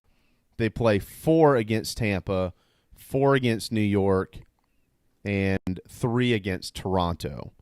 So the 6 against Boston, certainly difficult for them. I guess 10 of the 20 that they play outside of their division are against Boston and New York. The end for the Braves is tough. I mean, you don't see the Nationals until midway through August, and then in September there is a stretch of. I think that's August 7 games in a 10-game stretch against the Nationals. August 17th through September 13th for Atlanta. 3 against the Nationals, 3 against the Phillies, and those are home. Yep. 2 against the Yankees, 3 on the road at Philly, 3 on the road at Boston, 3 at home against Washington. They do have Miami in there, and then 4 more against Washington. I mean, are you kidding me? It's a sprint, man. I mean, that is just what a challenge. Yeah, it really is. And there's no room for the 19-31 start for the Nationals. There's no room for getting off to a slow start. No, I mean, you got to be full go. Yeah, if you fall 5-6 games back, you're done. I mean, you just don't have you don't have time to make it up. Right. Yeah, it's gonna be wild. Yeah, it's gonna be incredibly wild to watch this. Quick refresher, by the way, on the rules. First of all, the postseason is going to be the usual format. Remember, the wild card teams, they'll play in a 1-game playoff, which I just think is ridiculous. And then the winners will advance to divisional to play the divisional winners. And then don't forget DH universal in the National League. 3-batter minimum for pitchers and extra start with a runner on second base. Ugh. There's nobody who likes that rule. No, and for good reason, because it's a dumb rule. It's awful. They could have done a lot of other things to speed up the game, to help out in extra innings, than just throw a guy on second base. I don't like that rule in college softball. I don't like that rule in baseball, and I certainly don't like it in Major League Baseball. No. That rule and which they need to do away with this, but this is not. It's not like they just put this in for this season. This has been in baseball for a few years. The 1-game playoff between wild card teams is atrocious. You play an entire season of series, and then you're going to let these teams get into the playoff with a wild card, and they have a winner all. So I have a different take on that now, but that's because I was in D.C. on October 1st for that wild card game, and it was the greatest in-person experience of a sporting event of my life, and there's nothing that comes close. Look, I understand that side of it, the intensity, the excitement around it's winner take all. It's like a game 7 is what it is. It's a game 7. You have to win the game. But I just for the sake of the sport, I'm like, you play 162 games out of the series. And then you got to win 1 more. It's like, nah, man, I just give them a 3-game series. Let them battle it out from there. That's in my opinion. And a lot of people share that. I've been wrong before. A lot of people share that opinion, but the energy in that stadium was second to none, even as the Nationals were trailing. And, we're crossing our fingers and praying. Do you think that they would have gone on to win the World Series had that been a 3-game series instead of just a 1-game winner take all? Who started for the Nats in that game? Who started? I want to say Scherzer. I think it was Scherzer. Strauss came in relief. Well, they were just throwing darts then. Yeah. So Strauss came in relief. It could have been. Nah, I don't think Corbin would have started that game. No, it wasn't Corbin. I thought it was. What's the other guy? Who was their fourth starter? Annabelle Sanchez? Yeah. No, it wasn't him. I think it was Scherzer.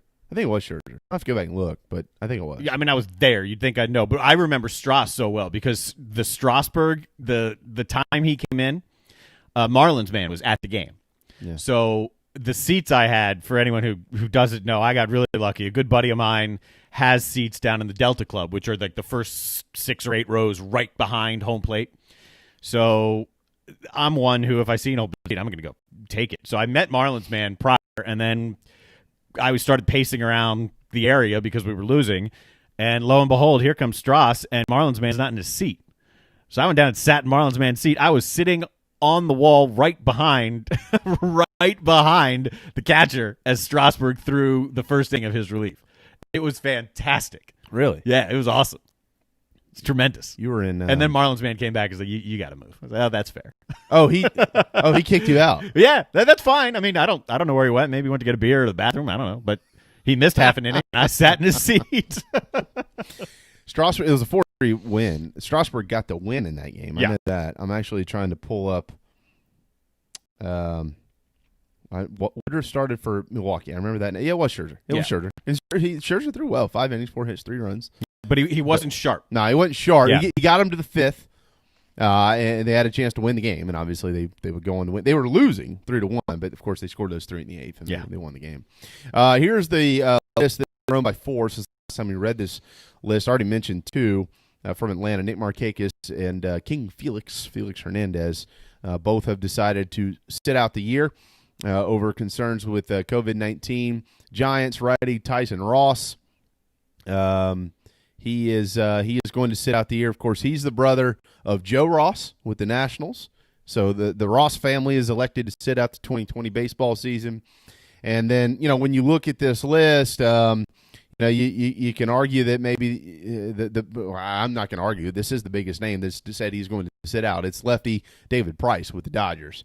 He said on the 4th of July, quote, "It is in my best interest of my health and my family's health for me to not play this season." And, of course, the Dodgers acquired him and Mookie Betts in cash in that trade with Boston last February. And so because he's deciding to sit out the year, he's going to forfeit his prorated salary, which was $12 million. But the next 2 years, he is owed $32 million a season if he stays with the Dodgers, which I think he will. So not going to get paid in 2020. David Price, financially, he's just fine. That's the biggest name now. I think Markakis was a surprise. I mean, I didn't realize how close he was to 3,000 hits, but he's how many away is he? I think he's at 23 or 2,500 in that ballpark right now. Yeah. He said he doesn't know if this is the end of his career. He hopes it's not, but it's tough for experienced guys like that to take an entire year off and then get back into the game and play again. Ryan Zimmerman's going through the same exact scenario. Zimmerman's not going to play. Zimmerman is forfeiting his money. He's not high risk, but he doesn't want to risk his wife or his kids, right. or his upcoming child. The way Mike Trout is talking, I'd be surprised. Right now, I'll be surprised if Mike Trout plays. The way he's talking. I will be too. We mentioned that last week. Yeah, I'll be surprised with that. And then he would move up to the top of that list of biggest names to sit out 2020. And I don't know that we'll be done with that. So from Corey McCartney, he tweeted this yesterday. Even though Markakis was not expected to be an everyday player in 2020, he has 5 doubles from 500 and 60 hits from 2,400. There's only 59 players in the history of the sport who have 500 doubles and 2,400 hits. And so he is coming into this year, 60 hits in 60 games would have been a grind, but it's doable. Oh, yeah. And he certainly, I think, would have hit 5 doubles, so he would have got to 500 in that category. But anyways, hopefully we'll see Markakis in 2021.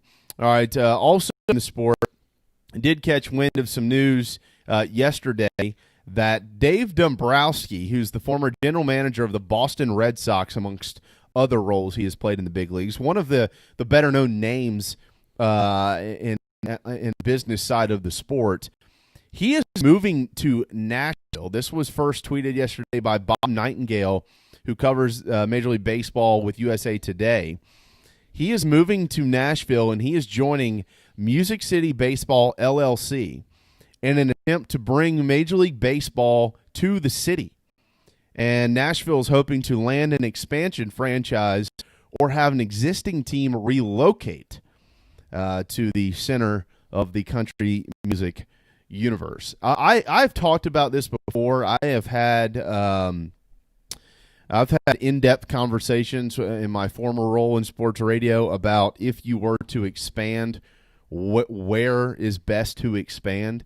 I am a big fan if they expand, doing so in Nashville. Mm-hmm. I've been to Nashville. That AAA ballpark is really cool. I don't know what that would mean for that AAA, for the Nashville Sounds, their AAA affiliate. I don't know if it means that they would relocate. It's really hard to have a triple or double A team in the same city as a big league team. Well, I'll say this: if they ever relocated to Nashville, have you been there? Have you seen the ballpark? I love the city and I love the ballpark. Okay. I love everything about Nashville. You know everything I'm talking about. I love it. What surrounds it and everything like that.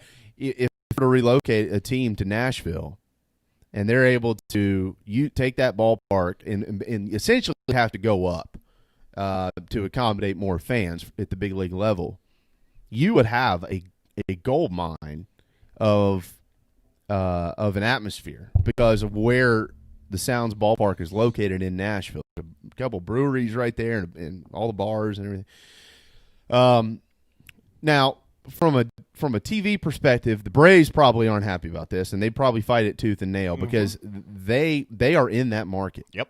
I mean, for the longest time, you really had the Braves had Georgia, South Carolina, North Carolina, Alabama, Mississippi, and then about definitely half the state of Tennessee, if not a little bit more.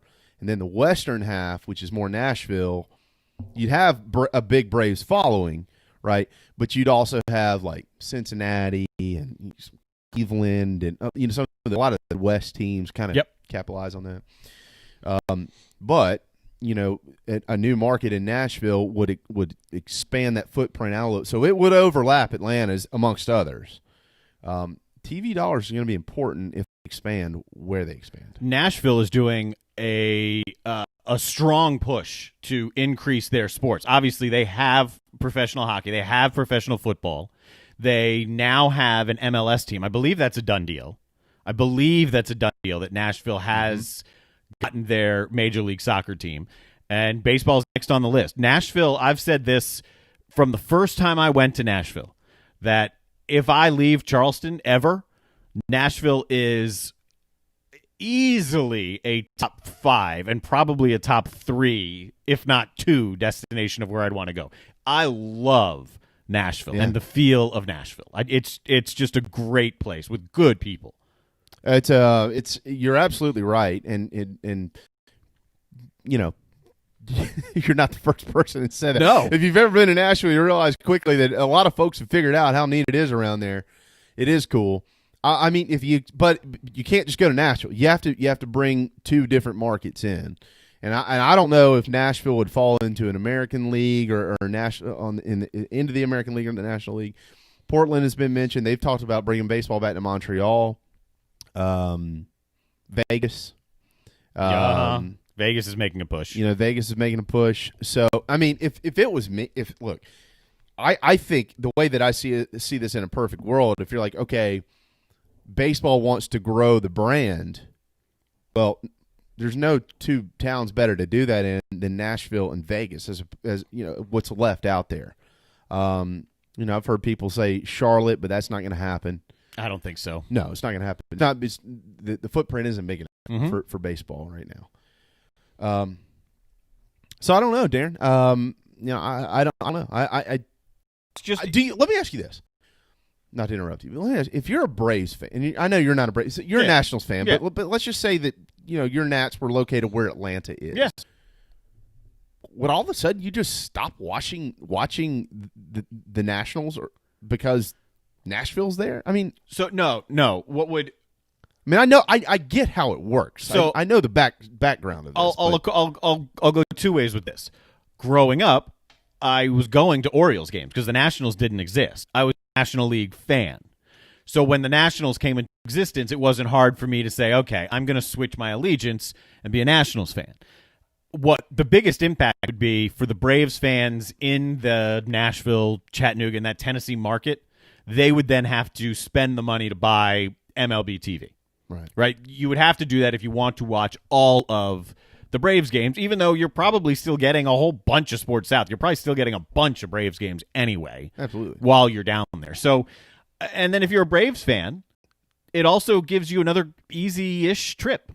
So if I'm a Braves fan, great. I'm in. I would think Atlanta would be for this. Yeah. Think about the amount of people that would want to go to watch the Braves play when they're in Nashville. I mean, how does that help them from a TV standpoint? No, it doesn't. How does that help them get people in their gates? Nah, it didn't help them. I understand it. But growing the Braves brand or expanding it is a good thing.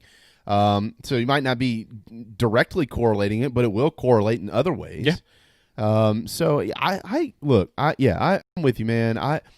The best thing that the Braves can do is just win. I mean, honestly, like, people like winners. They're going to flock to you when you win, especially in this society. Yep. Holy moly. Yep. There's not a lot of allegiance to losers anymore. And, so I mean, if you win games, they show up.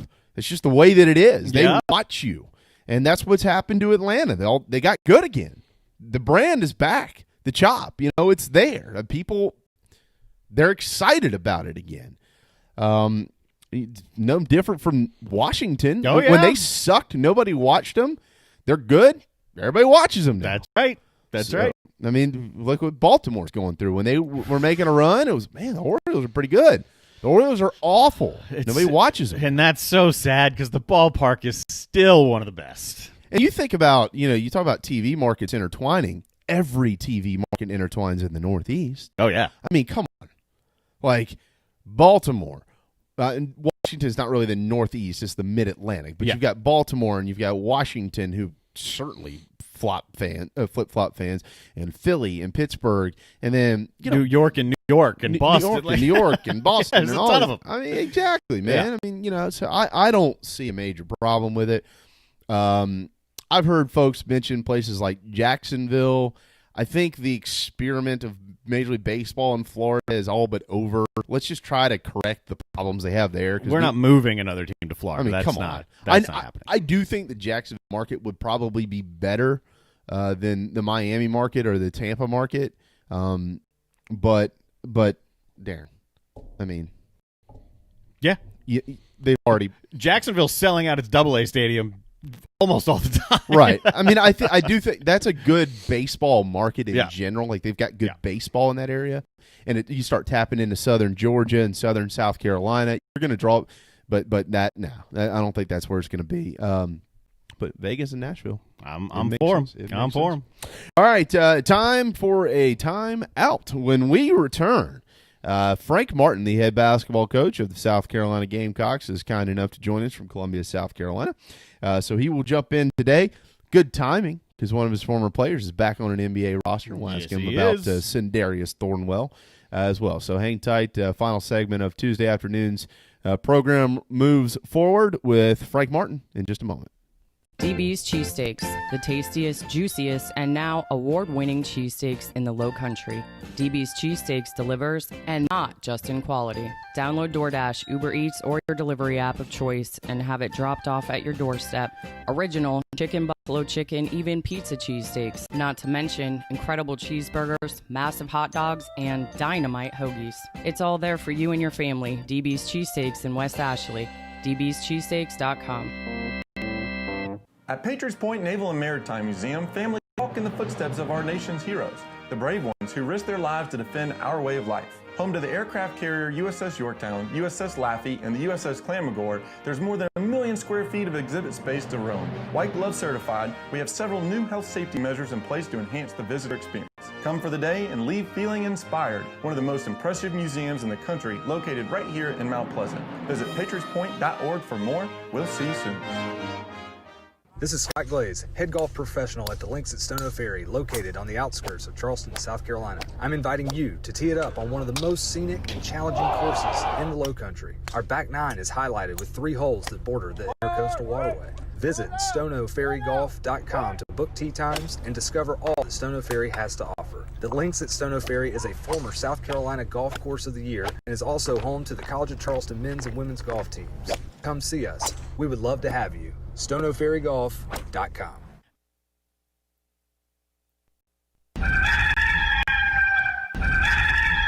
Hey everybody, what's going on? This is singer-songwriter Patrick Davis, and I might live in Nashville, but whenever I want to keep up with the South Carolina Gamecocks or even the Clemson Tigers, I can still tune in to JB and Goldwater because they are always live, loud, and online. And I sing hallelujah. I do believe it's happening. We're almost to the top. All right, 1:30. Welcome back to the JV and Goldwater Show on a rainy Tuesday afternoon here in the low country of South Carolina. Darren Goldwater, Jamie Bradford, set to be joined by Frank Martin here in just a little bit. He is the head basketball coach, of course, of the Gamecocks. And when we get Coach Martin, we'll put him up on the screen, and you'll hear his voice if you're listening on the Podbean app. Again, if you would like to watch, you can do that on Facebook, YouTube, Twitter, pretty much everywhere. Real quick, former East Carolina head coach, and now also most recently former Oklahoma assistant head coach Ruffin McNeil. He has joined the NC State staff as an a special assistant to the head coach, which would be Dave Doran up in Raleigh. All right, to the phone lines we go. Well, phone lines and video we go, and that's where we find the head coach of the Gamecocks men's basketball program, a good friend of the state of South Carolina, and I haven't talked with Coach in a while, but he's a great man. It is Frank Martin. Hey, Coach. How you doing, man? Well, we're all living the dream these days, aren't we? Yeah, it's definitely been interesting. Trying to do the same amount of work that we all did and do it in a different way than we used to do it. And, the part that's been missing for me is Zoom calls and everything else that we can do. That daily in-person interaction with the players, that's the part that's been a void that's been hard to replace. Coach, we've got a jersey that was sent to us from your locker room hanging up here in our studio, and I appreciate you were kind enough to put your age, 31, on it. We appreciate that. 31, my God. It's 31. What was I doing when I was 31 years old? That was 1997. Actually, I was a school teacher, but I decided to take a bouncing job once again just to spend some time. That's when life is nice, when you're 31 and you can do all those different things. Yeah, if you take a bouncer's job, you can make someone look like me right now. Yeah, Darren fell on his nose over the weekend, Coach. Oh, God. Those bouncing jobs, those are fun. But at the same time, you better be good at diffusing, because if you're not good at diffusing, go home with headaches a whole lot more often. You know what, Coach? I know you've. I think maybe you and I have talked about this in the past, anyways. But that job, I guess. The older we get, the luxury we have of living and learning and being able to take that information and pass that on to a younger generation. But when you look back at that job as a bouncer, you dealt with the amount of people and the different types of people you dealt with. How does that help you today with what we're going through as a country? Oh, it's jobs like that teach you so much. Are they fun? Yeah, they're fun. I mean, you get paid to be in a social environment. And so the majority of the time it's fun.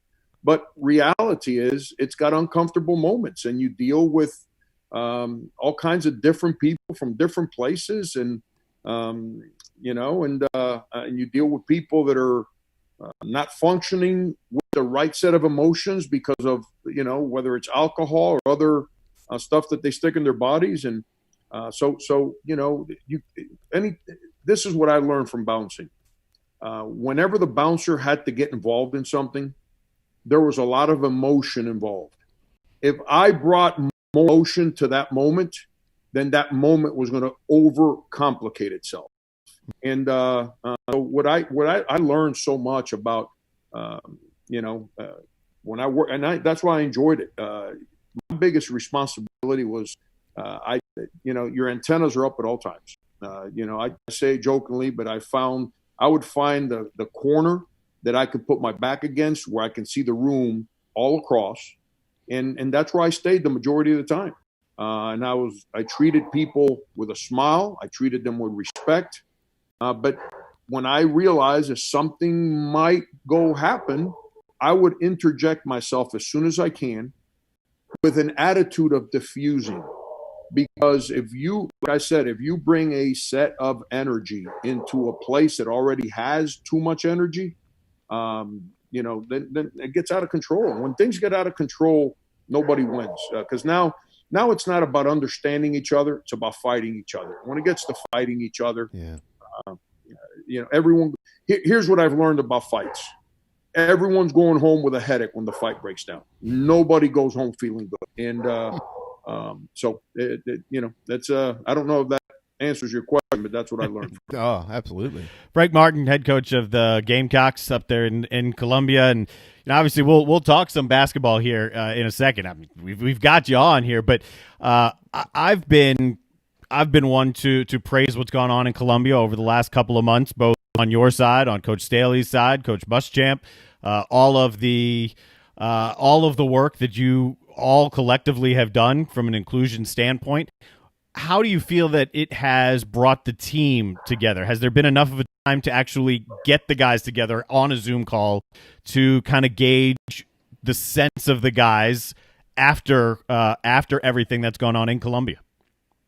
Yeah, I mean, the issues that everybody's talking about now, these are issues that I've been talking to my team about back since the 80s. Mm-hmm. Because of our neighborhood, because of the obstacles that we had to overcome so we can figure out a way to succeed, because of the lack of opportunities that we had for everyone from our neighborhood. And so I felt an obligation since back then to speak with our players very candidly about all these things. And it's something that I've always continued. As an assistant coach, you're kind of limited as to, you can only speak to teams as to what your head coaches allow you to speak to the team about.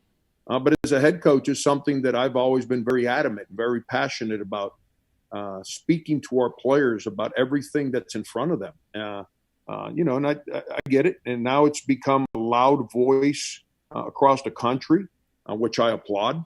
I think these candid conversations, if you listen to stuff that I say, over the course of my career as a head coach, I always talk about how much I learned from our players. Mm-hmm.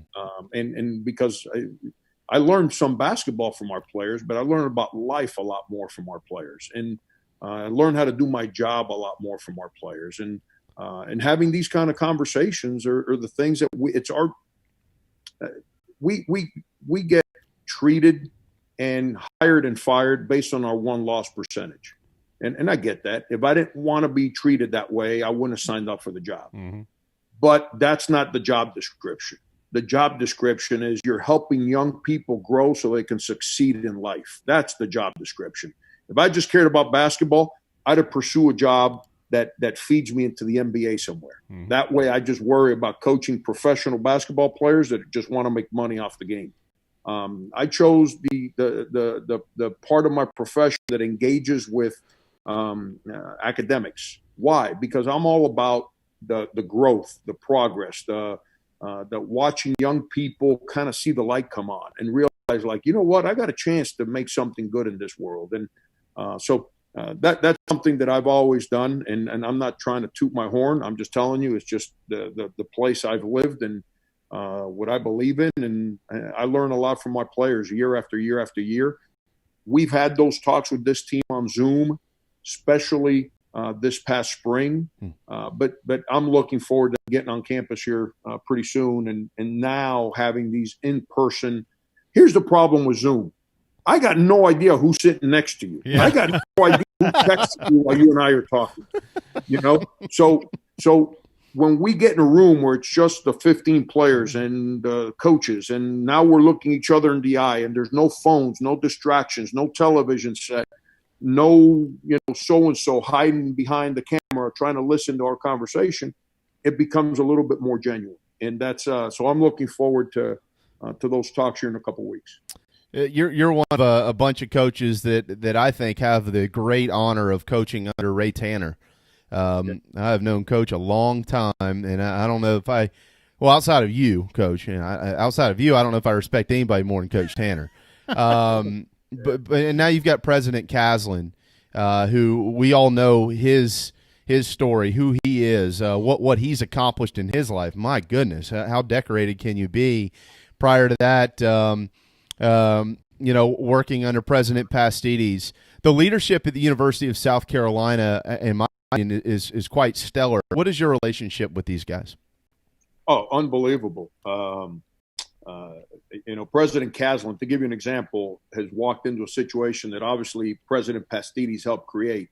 We're talking. Let's talk about the elephant in the room in today's society right now in our country, which is race. Mm-hmm. South Carolina graduates minorities or blacks at the top 3% of all universities in the United States of America. Mm-hmm. That's a credit to what has happened before President Caslin got here. President Caslin has now taken that initiative, and he wants to try and triple that number over the next 3 or 4 years. Wow. That's the kind of inclusion, the kind of leadership that we have at this university. And, and then in the athletic world, you have Ranner. He is a leader of people. He unites people. He's not about just marching for Ray Tanner's vision. He's about listening. He's about understanding. That's why he was such a successful coach. And all you got to do is hear Michael Roth and all those guys. They used to go to him and say, "Hey, we need to do this better. We need to do that better. We're not doing this right." And that's what made him great, is his willingness to listen to people, to the people that he's leading, to best understand them and give them ownership. And he does the same thing now as he's leading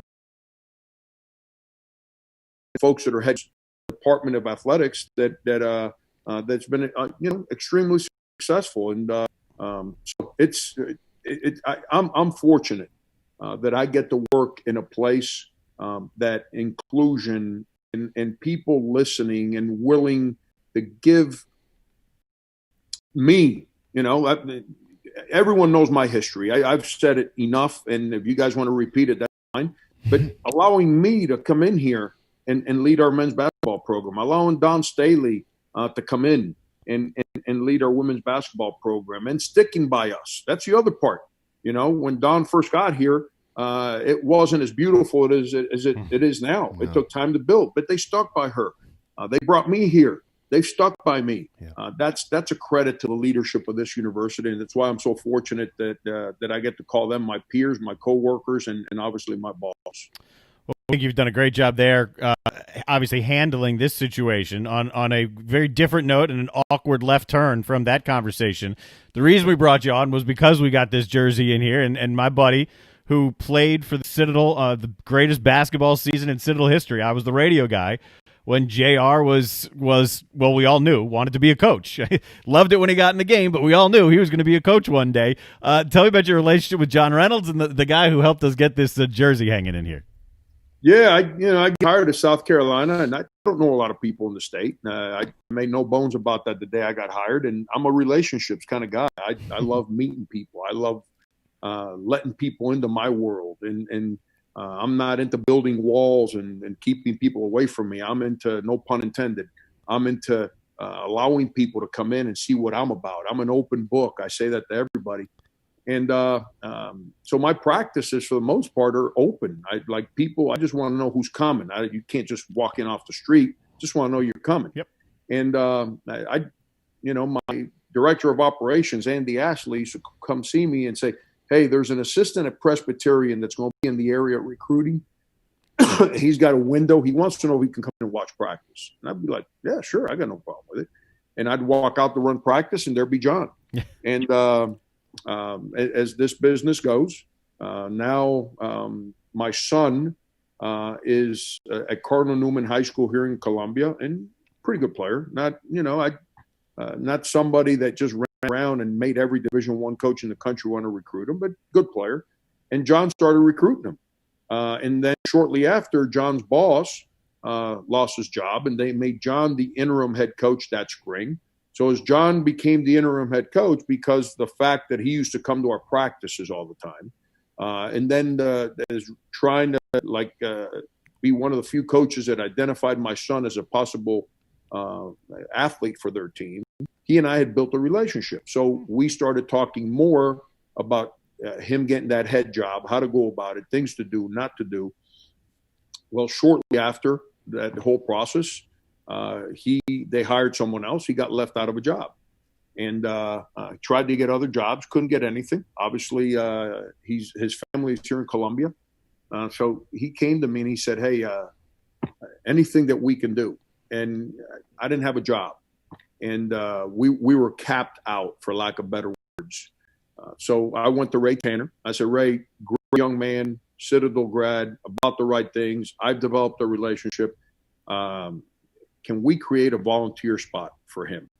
And we did. And he was unbelievable. And, he showed I got no problem saying this. He put in more hours as a volunteer than some guys on my staff that collect salaries.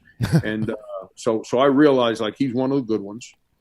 Very respectful of people's jobs, very respectful of doing his job, whatever he's asked to do. And he's a grinder. And so as time's gone on, he's continued to progress through our staff. And he just, I don't know if he considers it a promotion, but he just, now he's a full-time employee on our staff. And the good thing for him is now he makes more money and he has benefits and he's more inclusive in what we do. Bad thing is that he basically has to deal with me every single day now, because part of the job responsibilities is help me manage my schedule. So, but he's great. We're lucky to have him in our office. And you've got Will Bailey now. Matter of fact, so when you hired Will Bailey, I was in St. Louis. My daughter was coach. My daughters, we have twin 16-month-old little girls, and who want to. They're going to play for Dawn one day, so she needs to stick around for about 18 more years. Hey, the way she's got it going, she will. Look at this. I'm bald. I'm white. My eyebrows are falling out. I don't know if I got 5 years left in me. No, no. Come on now. You're gonna be around a while. Don't start the rumor mill going. Yeah, don't. You remember what happened to Coach Spurrier? Don't do that. You got another run to the Final Four in you at least somewhere. But we were in St. Louis. One of my daughters had a major surgery up there, and so we were in the Mercy Hospital in St. Louis. It was an awful day on June 17th. And then I look at my phone that day for the first time that afternoon, and I see, Frank Martin has hired Will Bailey from St. Louis. I said, well, let me run down the street here and tell this guy goodbye, and I'll tell him all about Columbia. I spent plenty of time there. So tell me about Will Bailey and why you hired him. Will and I met each other in 2002. I was at Northeastern. He got hired at Maine. So, you're two young assistants. He was young. I was an old guy already that was just young as a college assistant. Those jobs don't pay a lot of money. So you end up at the same recruiting places, and you're sitting there knowing that you might have $50 to pay for a rental car and your meals for the day. So you're trying to do your job, and I saw the way he went about it, and, we developed a friendship. The world is unbelievable. You hit fast forward. He ends up at LaSalle with John Giannini, who was the head coach at Maine. I respect the heck out of John Giannini. But here's where the worlds kind of connect. I go work at Cincinnati, and Andy Kennedy who's on the staff. You know, he and I, dear friends, and Bob Huggins, we're like a trifecta. And AK has always spoken about Will Bailey because Will was the point guard at UAB when AK started his coaching career at UAB. And now I'm saying, I knew I liked that guy, you know, and AK loves him. And so as you go through the business, you know, my respect for Will continued to grow. When Coach Clark and I had those conversations, and he said, Frank, I think it's time. I've been doing this for so long, and you know, I think it's time. You know, I kind of took a deep breath and I said, okay, who's out there that I need to fill that fits who we are, that fits, that I think be a great fit? Because you can go hire somebody that sounds real good and you throw a lot of money at them, but if their personality don't fit the people that are already on your staff, it's not going to work. I don't care how much money you throw at people. So you got to find somebody that fits, not just as good, but fits. And I keep people say you keep a list in your back pocket. I keep it in the back of my brain. 3 or 4 guys that are out there that if I got to hire, those are going to be my first kind of give them consideration. And he's part of that group. And as I started my conversations, I was convinced that he was the absolute perfect fit. And so he and I got in deep conversations, and he took the job right away. So I'm excited. He's got unbelievable passion for 2 things: recruiting and helping players grow. And that's what that's what we're about. We're not into recruiting the guy the world thinks is great. We're into recruiting the guys we think are great. And we got to recruit kids that fit our personalities, that like our personalities. And that's how he recruits. And then he's awesome with players. I mean, he builds unbelievable relationships with them and helps them get better. And that's what I'm about. And that's what I think our staff's about here in South Carolina. So we're low ego guys. He's a low ego guy. So I think it's a perfect fit. Now the future will tell us if it's going to work or not. But I got all the confidence in the world that he was the right guy for the job. Coach, couple quick questions, and then we'll let you run. We know it's a busy day up there, right, with quarantine and bad weather and everything else. But a couple quick ones, and then we'll let you run. I know you do have probably things to do. Any news on the schedule? We are going to play I keep telling Darren this every day. We're going to play football, and we're going to play basketball, and then we're going to play baseball. It's all going to be fine. So what about the basketball schedule? When will that be released? We just finished it. We had 2 games we had to add, and we made some decisions because of the environment that we're in right now. So that'll be released here, I'd say, in the next couple of weeks, tops. It's done. It's already, contracts are signed. It's just a matter of following protocol on campus on how we go about things to finalize the schedule before we make it public. And so that'll be released here, maybe even sooner, in a couple of weeks. It'll be pretty soon. And the plan is to play. I mean, I just told some parents of our players that because they ask. I'm a parent of a college player too. I ask, we're making efforts to bring all the athletes back here in the summer because the plan is to play. So that's what's in stone, not in stone. That's the plan that we hope to put on stone. But and I don't. Let me hit rewind, because there's an old saying that anytime you say "but," everything you said before is a lie.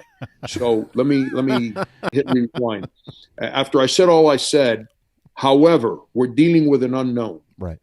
And when dealing with an unknown, you have to be prepared to change, adjust. You can't just say, yes, we're doing it, and there's an unknown.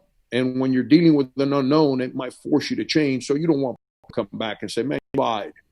You misled us. And So that's not our intent, but our plan is to play. And I know the mission of our campus, of the SEC, is to have our teams play. As we get as those kids begin to get back and we start to get closer, we'll if you don't mind, we'll certainly have you back on the program to talk about an incredibly talented basketball team that you got. One kid that you can't bring back, although I know you'd love to, is Sindarius, and he signed as a replacement player with the Pelicans yesterday. Have you talked to Sin? Through text. Yeah. These guys, when these guys become pros, the amount of people that are constantly reaching out to them is overbearing. So I try to stay out of their hairs, but he reached out to me 2 weeks ago, and he said, I think something's getting ready to pop for me. Good. So we've been speaking pretty consistently over the last 2 weeks, and trying to get him mentally prepared, I guess, as he can be to go into some bubble to go play professional basketball. But he's in a great frame of mind. I'm excited. He's always been a guy that just wants an opportunity. I hope that he takes advantage of this moment. Not that he takes advantage, that God blesses him with success while he has this opportunity. So it can kind of present itself for another contract with either New Orleans or some other team as he deals with this moment where I can only imagine as NBA players, you're used to getting on charter flights and staying at luxury hotels and sleeping all day and going in and performing at night and then getting on a plane and doing it again. And now all of a sudden you're going to be in an empty gym, basically isolated from the world and just playing ball. So it's a different animal, but you know what? It's his moment. It's his opportunity, and I'm extremely excited for him. You got three guys in the NBA now, him, PJ, and, you got more than three guys. I'm talking about three former Gamecocks from a team that happened to be pretty good, and of course, Chris. All right, before we leave you, I've always wanted to ask you this question. Who has the better sideline mean face, you or Coach Muschamp? Oh, Muschamp. That's not even close. It's not even close. Will just puts that pencil on his ear and he puts the glasses here. So it kind of gets the cameras thinking that, that he's like this intelligent kind of guy that's trying to read stuff off that, whatever that portfolio, whatever he carries around the sideline.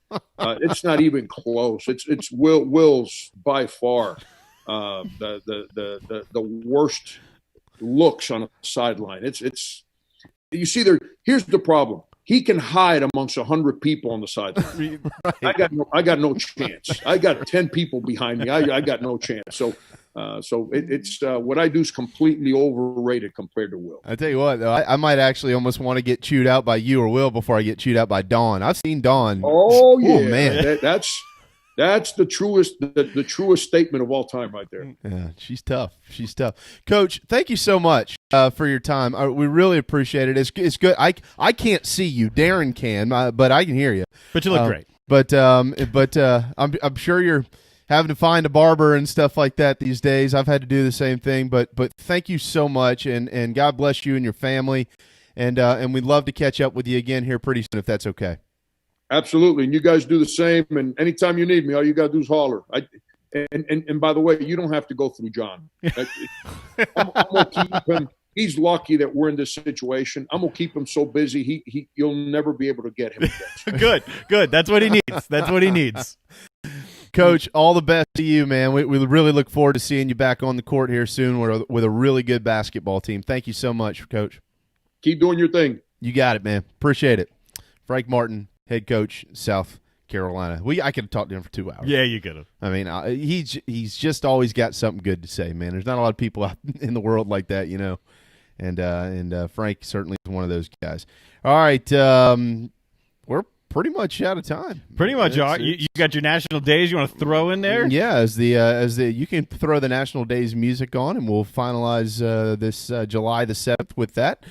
Today on the national days calendar, as we head to an extended timeout until noon tomorrow. Happy National Strawberry Sundae Day. Happy National Dive Bar Day. It's a good day. Yeah, it's a good day. Happy National Macaroni Day. Kraft mac and cheese. Yeah. Nothing better. Kraft mac and cheese. And most importantly, for Darren, you and G, and for me, Hannah and Riley, I love you. Happy National Father-Daughter Take a Walk Day. There you go. If the rain lets up, Daddy will take you on a walk when we get home. Just don't tangle your feet and fall on your face. That's right. That's right. All right. Thanks to Lawton Swan, and thanks to Frank Martin for joining us on a really good, fun Tuesday afternoon on the JB and Goldwater Show. As always, thanks to you, Darren. We're out of time, but we're back tomorrow. JC Sherbert will join us at noon on the JB and Goldwater Show. Have a terrific Tuesday, and we'll see you then.